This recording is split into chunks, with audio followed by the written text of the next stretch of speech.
హల శాంభవి, హల శాంభవి అంటూ ఒకవైపు భక్తుల కోలాహలం, మరొక వైపు శరీరంపై పదునైన కత్తులు చేసే వీరోచితం. ఊరంతా పందిళ్లు, అడుగడుగునా సందళ్లు, భక్తిభావోద్వేగాల పరవళ్లు. ఇవన్నీ కలిస్తే అలుకుల సంబరం. ఆ దేవతను కొలిచే భక్తుల కత్తుల సంబరం. ఎవరా దేవి, ఏమా కథ అనుకుంటున్నారా? ఆమెయే చౌడేశ్వరీ దేవి, దేవాంగుల దేవత. ఆ ఉత్సవం జ్యోతిర్మహోత్సవం.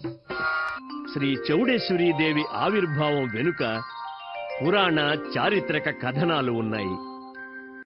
పూర్వము కైలాసవాసులైన పార్వతీ పరమేశ్వరులు లోకుల కోరిక మేరకు ఒక వస్త్రకారుని సృష్టికి ఆలోచన చేయవలసి వచ్చింది. తత్ఫలితంగా పరమశివుని సజ్జోజాత ముఖ సహస్రార కమలం నుండి వెలువడిన జ్యోతిర్బింబమే దేవలుడనే మహర్షి. అతని భార్య సూర్యదేవుని సోదరి అయిన దేవదత్త. ఒకనాడు దేవల మహర్షి పరమశివుని వల్ల గాయత్రీ మంత్రోపదేశం పొందాడు. తద్వారా విష్ణుమూర్తి నుండి సూత్రరాతి అంటే ఒక నూలును సేకరించి ఈ భూలోకంలో తనకు నియమితమైన సగర దేశానికి తిరిగి వస్తున్నాడు.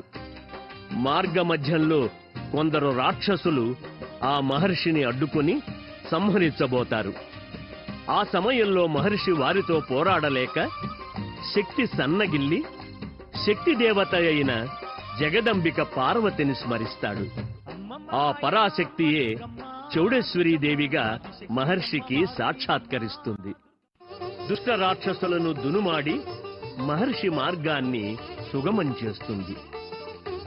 అటు పిమ్మట దేవల మహర్షి అమ్మకు నమస్కరించి ఆమె ఇచ్చిన దివ్యమణి కంకణాన్ని ధరించి అక్షయంగా వస్త్రోత్పత్తిని చేశాడు.